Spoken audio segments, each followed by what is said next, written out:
Un immense paysage de Provence. Au fond, il y a une chaîne de collines blanches et bleues. Une cloche lointaine sonne midi. Au milieu du paysage, une petite forme noire s'avance. C'est une jeune fille qui porte un panier assez lourd.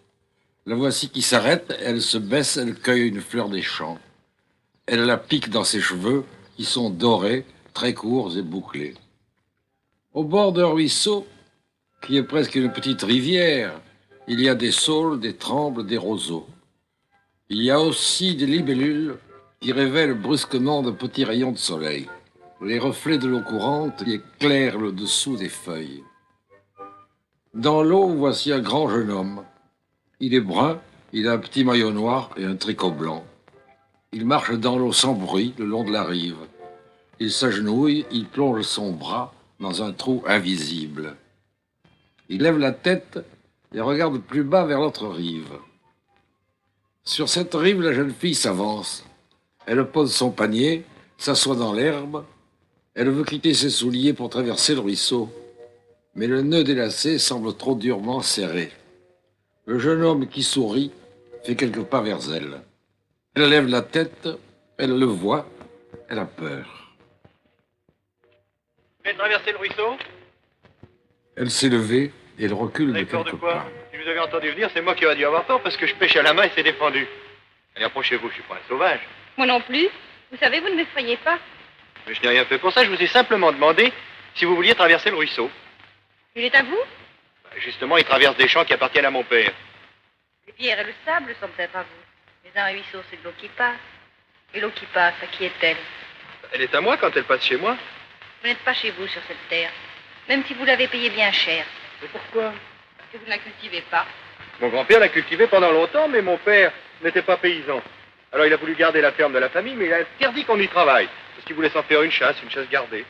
Elle ne répond pas. Elle tire sur le lacet noir qui résiste. S'il n'y a pas de dépersonné, vous voyez bien qu'il est trop serré. Je porte déjeuner à mon père, il faut pourtant que je traverse. Ce sera bien facile si vous le permettez. Levez-vous, tenez. Prenez votre panier. Elle saisit l'anse du panier. Il enlève sans effort en riant et il emporte vers l'autre rive. Elle se tient raide comme un bâton pour ne pas toucher avec sa joue l'épaule nue du jeune homme. Il la pose dans l'herbe.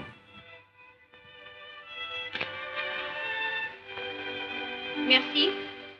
Maintenant, vous allez me dire qui vous êtes. Elle ne répond pas. Elle s'enfuit en courant sous les oliviers. Au bord d'un champ, sur un tertre, un jeune homme souffle dans un gros coquillage percé d'une embouchure. Il est vêtu d'un gilet taché d'argile. Il a de grands pantalons de velours qui sont rapiécés aux genoux. Ses gros souliers sont boueux. La jeune fille s'avance vers lui. Bonjour, Patricia. Ne vous approchez pas, l'ennemi ne va pas partir.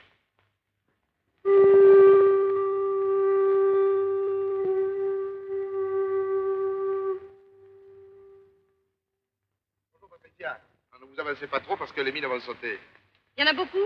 Il y en a 4. Oh, mais il n'y a pas grand danger parce que le puits a déjà 12 mètres puis les mines sont au fond. Alors elles ne peuvent pas sauter de côté, les pierres. Seulement, des fois, il y a 2 ou 3 folles là, qui montent à 50 mètres en l'air et puis il va savoir où elles retombent. Oh là là, celle-là, elle est très bonne. Hein. Elle a dû bien travailler. Hein. Celle-là, elle a foiré. Oh là là, celle-là, elle est bonne, elle est bonne, elle est bonne, elle est bonne, hein, celle-là. Elle nous a fait au moins 6 brouettes. Hein. C'est fini. Patricia, son panier au bras, franchit la petite crête. Entre les 3 pieds d'une chèvre rustique, un grand panache de fumée jaune sort comme d'une cheminée. À travers cette fumée, un homme s'avance. C'est le puisatier, c'est Pascal. Il est très grand, il est très lourd. Il est couvert de boue lui aussi. Il se dirige vers un pin aux larges branches sous lequel s'étale une sorte de campement. Il y a des outils de puisatier, pics, pelles, barres à mine, masses de carrier, des couffins, des cordes. Pendus au tronc du pin, il y a des musettes de cuir. Sur 4 piquets, ils ont cloué une vieille porte et 2 caisses servent de chaise. Patricia a posé son panier à terre. Elle étend sur la vieille porte une grande serviette à carreaux.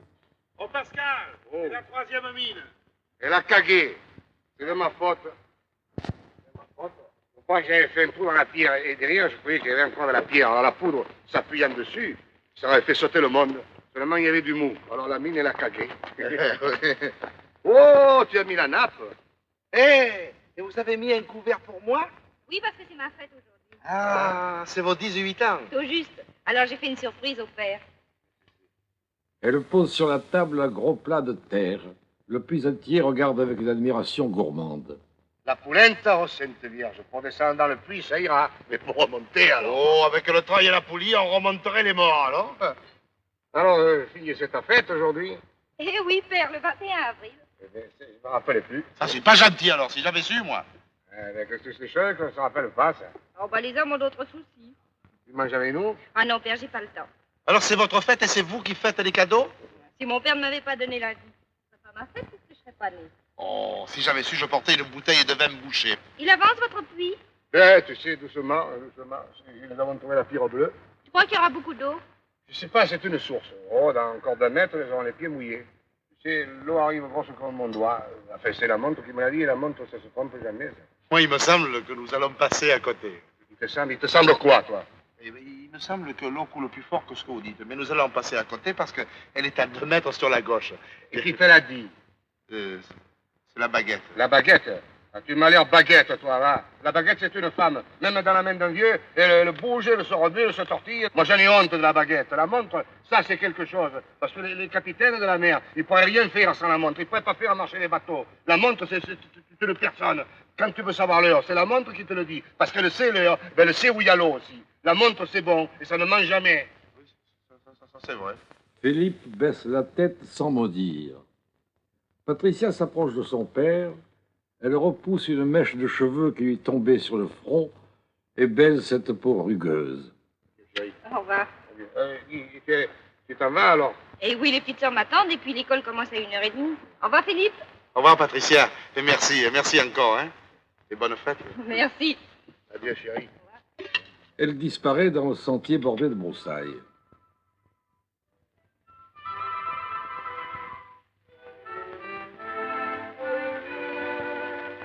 Pascal, votre fille est aussi brave que ce qu'elle est belle.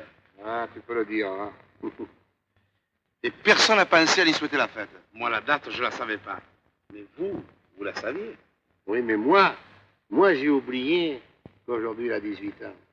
Moi, j'ai oublié que le 21 avril, c'était un dimanche.